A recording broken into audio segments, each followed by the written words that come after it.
नमस्कार दोस्तों, मिथ और ट्रुथ चैनल में आपका स्वागत है।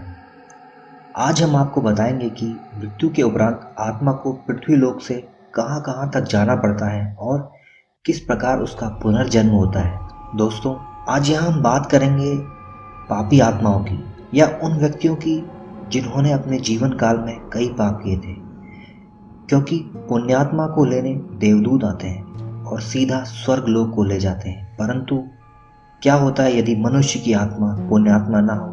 जिस व्यक्ति ने अपने जीवन काल में कई पाप किए हों, उनको लेने देवदूत तो आ नहीं सकते हैं। तो क्या होता है ऐसी पाप आत्माओं का, आइए जानते हैं। दोस्तों, ऐसे मनुष्य की आत्मा को लेने देवदूत नहीं बल्कि दो यमदूत आते हैं और मनुष्य की आत्मा को उसके मुंह की तरफ से बाहर खींचते हैं।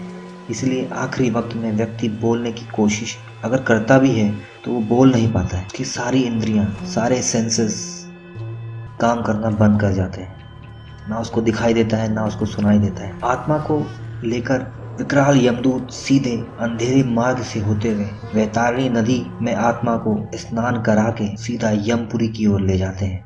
इस बीच गरुड़ पुराण के अनुसार 16 तरीके के ग्राम आते हैं या पुरियां आती हैं, या यूं कहें कि स्टॉपेज आते हैं, जहां आत्मा को अपने पापों के अनुसार कई तरीके के कष्ट भोगने पड़ते हैं। दोस्तों, हम आपको बता दें कि ये 16 तरीके के ग्राम कौन से हैं। गरुड़ पुराण के अनुसार पहला है सौम्यपुरी, सौरीपुरी, गंधर्वपुरी, शैलग्राम, क्रौंचपुर, विचित्र भवन, ब्रह्मापतपुरी, दुखपुरी, नानक्रंदपुरी, सुप्त भवन, रौद्रपुरी, पयोवर्षणपुरी, शीतपुरी और बहुभीतिपुरी, अंत में यमपुरी आती है।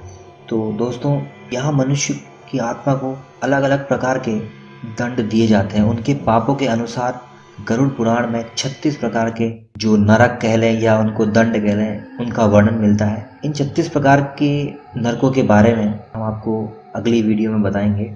यहाँ बात कर लेते हैं कि किस प्रकार के जो यहाँ पे मनुष्य की आत्मा को जब दंड भोगे जाते हैं, उसके बाद आत्मा वापस उसी जगह वापस आती है जहाँ उसकी मृत्यु हुई थी और वो पुनः अपने शरीर में जाने का प्रयास करती है, परंतु उसके पापों की बेड़ियां उसे उस शरीर में जाने नहीं देती हैं। इस प्रकार वह आत्मा प्रेत आत्मा बन जाती है और निर्जल वन में भटकती रहती है। दोस्तों, इसी के 4 हेतु ताकि आत्मा को कष्ट ना हो, जो मैंने आपको 16 तरीके के ग्राम बताए थे, वहाँ पे आत्मा को अलग अलग दंड दिए जाते हैं। तो इन दंडों में यमदूतों की तरफ से कोई भी किसी भी प्रकार की दया नहीं की जाती है और भी क्रूरता दिखाई जाती है। ना वहाँ आत्मा को किसी प्रकार की तृप्ति मिलती है, ना उनको भोजन मिलता है, ना पानी मिलता है, किसी भी चीज की व्यवस्था नहीं होती है। तो इसी को एक तरीके की ये कह लें कि हेल्प, अपने परिजनों की हेल्प करने के लिए उपचार हेतु उनके घर वाले उस आत्मा का पिंडदान करते हैं, जो कि गरुड़ पुराण के अनुसार शीघ्र ही हो जाना चाहिए, जिससे आत्मा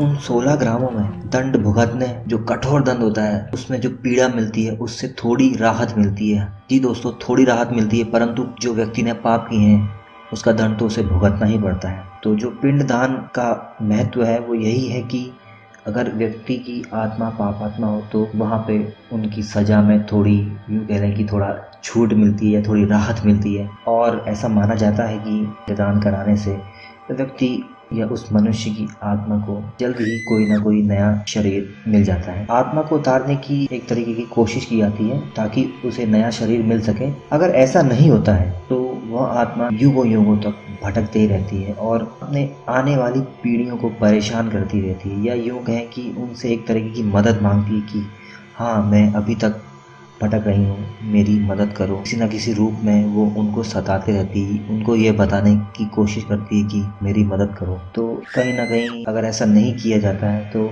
आने वाली पीढ़ियों के लिए एक तरीके का खतरा होता है। तो दोस्तों, हो सके तो हमें अपने जीवन में कम से कम पाप करने चाहिए, क्योंकि ऐसा हो नहीं सकता कि हमसे पाप ना हो। अनजाने में भी कितने पाप हो जाते हैं, परंतु हमारे पुण्य इतने ज़्यादा होने चाहिए कि हमारे जो अनजाने में किए गए पाप हों वो मिट सकें या कम हो सकें। दोस्तों, फिलहाल आज इतना ही।